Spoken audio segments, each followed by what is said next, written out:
அன்பே சிவம் மனமே குரு என்றுணர்த்திய குருவே போற்றி.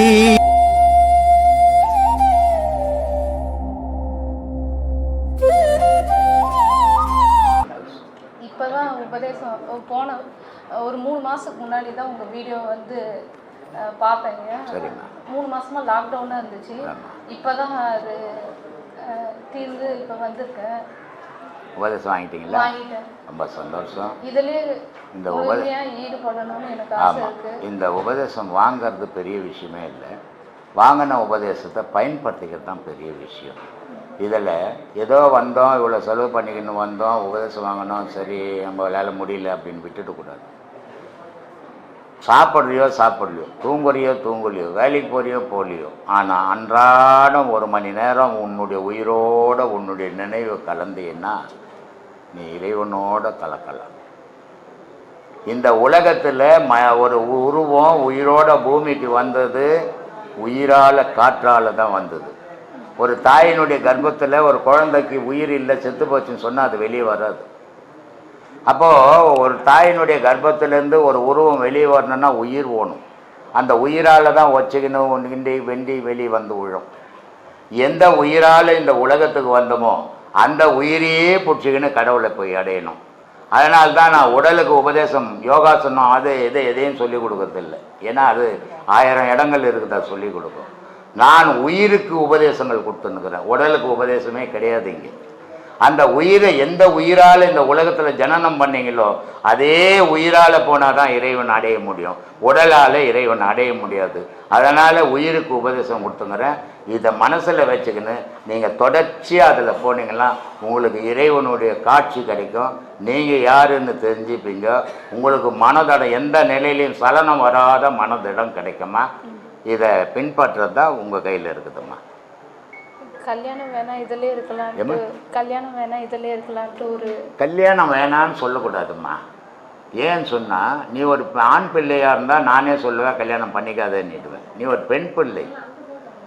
உனக்கு உன்னுடைய தாய் தகப்பனார் குறிப்பிட்ட காலம் வரைக்கும் பாதுகாப்பாக இருப்பாங்க. ஆனால் அவங்களுக்கு முதுமை வரும்போது உனக்கு பருவம் வரும். அந்த பருவத்தில் அவங்க உனக்கு பாதுகாப்பு கொடுக்க முடியாது. அப்போது ஒரு பெண்ணுக்கு தாய் தகப்பன் குறிப்பிட்ட காலம் வரைக்கும் பாதுகாப்பு கொடுக்கலாம். ஆனால் முடிவு காலம் வரைக்கும் தாய் தகப்பனால் வர முடியாது. அதனால் கணவன் தான் வரணும். கல்யாணம் பண்ணிக்கிறதுக்கும் இதுக்கும் சம்பந்தமே கிடையாது. இது மன சம்பந்தப்பட்டது. மனசை நீ கடவுள் மேலே செலுத்திட்டு கணவனுக்கு உன் உடலை கொடுக்க போகிற, இவ்வளோதான் வித்தியாசம், வேறு ஒன்றையும் கிடையாது இதில்.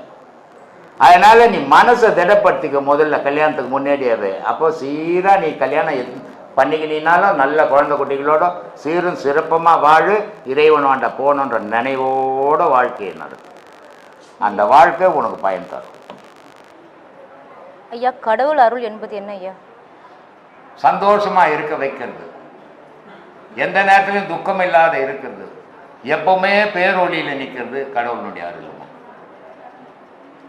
இறந்து போன பிறகு ஆன்மா வெளியே வந்து பிறகு அது கடவுளோட உறவாடுமா? ஆடாது. உலகத்தோடு தான் உறவாடும். அடுத்த உடலை தேடிக்கினே இருக்கும். இப்போ நீ ஒரு வீட்டில் கொடுத்தோன்னே இருக்கிற, அந்த வீட்டுக்காரர் காலி பண்ண சொல்லிட்டாங்க, 4 எபிசோட் ரொம்ப நாளாக இருக்குது அந்த வீட்டில், காலி பண்ண சொன்னா நீ என்ன பண்ணுவேன்? வேறு வீடு தான் பார்ப்பேன். வேறு வீடு பார்ப்பல. அதே தான் பண்ணிடுது ஆன்மா. இந்த உடலுன்ற விட்ட உடனே வேறு வீடு தேடிங்குது. கடவுளுக்கு இதுக்கு சம்மந்தமே. ஏன்னா அது இந்த உடலுக்குள்ளே இருக்கும்போது கடவுளை தேடி இருந்தது தானே. அதான் தேடுறதே கிடையாது. பணத்தையே தேய்ச்சி, ஊரையே தேய்ச்சி, ஊட்டையே தேய்ச்சி, அதையே தான் இப்போவும் செத்த பிறகும் தேடும். அப்படி கடவுளோட தொடர்பு கிடைக்கிற அளவுக்கு நம்ம அந்த பாதையில் போனால் மட்டும்தான் கடவுளோட உறவாட. அது நினைவு தானம்மா செயல். நீ எதை நினைவை வளர்க்குறியோ அந்த நினைவு செயலாக போகுது.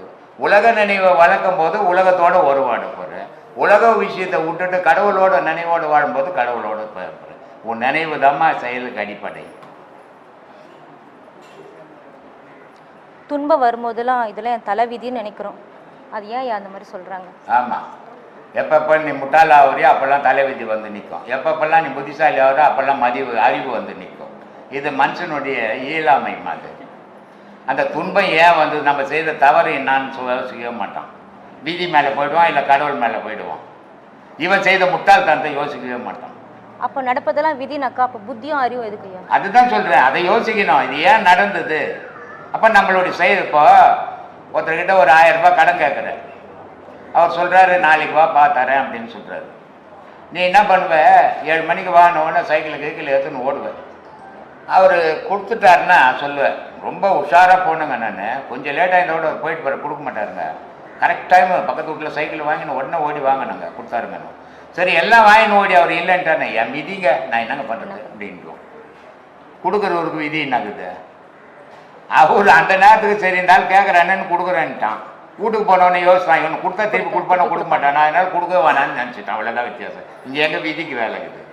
கண்டதை விதின்னு எடுத்துக்கு தெரியக்கூடாது. இது மூடத்தனம்னு அர்த்தம். உன்னையும் மீறி நடக்கிறது தான் விதி, நீ செய்யறதெல்லாம் விதி இல்லை. மன வலிமை என்றால் என்ன ஐயா? உறுதியின் எப்படி இருக்கு? அதை பெறத்துக்கு என்ன வழி ஐயா? ஞானம்தாம்மா வழி. மன உறுதியோட கண்ணா, இப்போ எங்கள் அம்மா இறந்துட்டாங்க. அம்மா இருந்தால் என்ன பண்ணுவான் பிள்ளை? கஷ்டப்படுவான், சாப்பிட்றதுக்கு கூட கஷ்டப்படுவானா? ஆமாம் ஐயா. ஒரு தாய் உங்கள் அம்மா இருந்துட்டா என்ன பண்ணுவ நீ? வேதனைப்படுவையா? என்ன வேதனை? எப்படி வேதனைப்படுவ? இருந்தாங்க இப்போ இல்லையேன்னு வேதனைப்படுவேன். மனசோட நினச்சிப்பியா? அழுவிட மாட்டேன். அழுவேன். ஏன் அழுவ வருது? பெத்தவங்க இல்லையா? அப்போ பக்கத்து வீட்டுக்கார சேர்த்து விட்டா அழ வராது. வராது. அப்போது இந்த உறவுன்ற எண்ணம் உள்ளத்தை தாக்கும் போது அது அழ வரும். உறவு இல்லை மற்றவங்க சேர்த்து போட்டால் அழ வராது. எங்கள் அம்மா சேர்த்துட்டதுக்கு நான் மற்றவங்க தான் நினச்சிக்கிறேன்.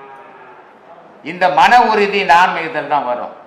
இதோ எங்கள் தம்பி பொண்ணு வேலை செய்யுது இல்லை, அவங்க அப்பா சேர்த்த கூட பிறந்த தம்பி, பக்கத்து தெருவு தான் வீடு, சாவுக்கு போடல. நான் உங்களால் முடியுமா? வாயில் பேசுறது இல்லை உறுதி, செயலில் இருக்கணும் உறுதி. எதிர கட்டின இடம் வாங்கணும். இந்த இடம் வாங்கணுன்னா கேட்குறாங்க, யார் பேரில் ரிஜிஸ்டர் பண்ணணும்? யார் பேரில் பண்ணலாம்? நான் வாங்குகிறேன் பணம் போட்டு. ஒன்று என் பேரில் பண்ணணும், இல்லை என் பொண்டாட்டி பேரில் பண்ணணும், இல்லை பிள்ளைங்க பேரில். இதான முறை. ஆனால் நான் என்ன பண்ணேன், யார் பேர்லையுமே கூட பொதுவுக்கு பிரம்மசூத்திர குழு ரிஜிஸ்டர் பண்ண பண்ணுவீங்களா? இதுதான் உறுதி. நாளைக்கு என் பிள்ளைங்களுக்கு என்னப்பா பண்ணுறது? என் பிள்ளைங்களுக்கு ஒன்று பண்ண புடிச்சல கட்டை தடிப்பீங்க ரிஜிஸ்டர் பண்ணலன்னா. தியான பயிற்சியில் ஈடுபடுறவங்க ஒரு நல்ல செயலை செஞ்சால் அது கண்டிப்பாக வெற்றி அடையும் ஒரு நம்பிக்கை இருக்குது. அது உண்மையாக? ஆமாம், இப்படி நன்சிகன் செய்தாவே வெற்றி அடையாது. எந்த ஒரு செயலுக்கும் முக்கியத்துவம் நினைவு கொடுக்கும்போது அந்த செயல் வெற்றி அடையாது. செய்த வாய்ப்பு கட்சி செய்த அப்படின்னு போனமே தவிர இதை காரணமாக ஆக்கிக்கின்னு நீ என்கிட்ட வருவாங்க, சாமி எனக்கு வீசிங்குது வந்தால் நல்லா ஆகிடுமான்னா, அப்போ அவன் வீசிங்காக வரான், கடவுளுக்காக வரல. இப்படி பட்டவனை நான் இங்கே சேர்க்கறது கிடையாது. கடவுளை தேடணுன்ற மட்டும் இங்கே வாங்க, மற்ற வீட்டு பிரச்சனை இங்கே வந்தால் தீர்ந்துருமா, என் பொண்ணு கல்யாணம் ஆகலை இங்கே வந்து தீர்ந்துருமா? தீராது. அதெல்லாம் உங்கள் சொந்த விஷயம். தெய்வம்ன்றது இதுக்கெல்லாம் அப்பாற்பட்டது. யார் குடும்ப விஷயத்தையும் நான் பேசுறதில்லை. யார் குடும்ப விஷயத்தையும் என்கிட்ட கேட்காதீங்கன்றது. நான் மந்திரம் பண்ணுறேன், தகுடு தரேன், தாயத்து தரேன், விபூதி தரேன்னு சொல்கிறதே கிடையாது, இங்கே சேர்க்கறதும் கிடையாது. அப்படி அதுக்கெல்லாம் நிறைய இடங்குது, அங்கே போங்க பண்ணிடுவேன். ஏன் சொல்கிறேன்னா, தெய்வத்தை தேடுறவனுக்கு ஒரு குரு வேணும். அந்த பாதையில் போகிறதுக்கு நினைக்கிறவனுக்கு மட்டும்தான் இந்த இடம் சரி. இங்கே போனால் இது நடக்கும் அது நடக்கும் நினைச்சிக்கின்னு வரவனுக்கு இந்த இடம் சரியாக வராது. நம்மக்கிட்ட அன்பாக பேசுவாங்க, ஆனால் கடைசி நேரத்தில் அவங்க என்னை ஏமாற்றுவாங்க, நம்பிக்கை துரோகம் பண்ணுவாங்க. ஆனால் அவங்களோட கடைசி நிலை எப்படி இருக்கும் ஐயா? அவங்க நிலை எதனா இருக்கட்டும், உன்னை ஏமாத்து போய் நீ இல்லை படுறமா போடுவேன். அவங்க நிலை கடைசியில் தானே, உன் நிலை அப்பவே இல்லை நீ படுறமா ஆயிடுவேன். அதனால உன்னை காப்பாற்றிக்க முதல்ல, அவங்க நிலை எப்படின்னா போட்டோம். குடும்பத்தோட அன்பும் அக்கறையும் காட்டுறது எந்த அளவோடு இருந்தால் சரியா? ஒரு லிமிட்டாக இருக்கணும். அளவு மீறி போனால் துக்கத்தை வச்சு எடுத்துருவேன். பிள்ளைங்களை வளர்க்கணும், பொறுப்போடு வளர்க்கணும். ஆனால் அது மேலே அளவு மீறி பாசத்தை கொட்டி வளர்த்தீங்கன்னா உனக்கு தான் துக்கம் மிஞ்சும். அதனால் பொறுப்போடு வளர்க்கணும். இதுக்கு இதெல்லாம் நம்ம செய்யணும், நம்ம கடமைன்னு நினைக்கணுமே தவிர இது நம்மளை காப்பாற்றணும்னு செய்ய இருக்கக்கூடாது. இருந்தால் அது விபத்தை உண்டாக்கும். ரொம்ப அருமையா.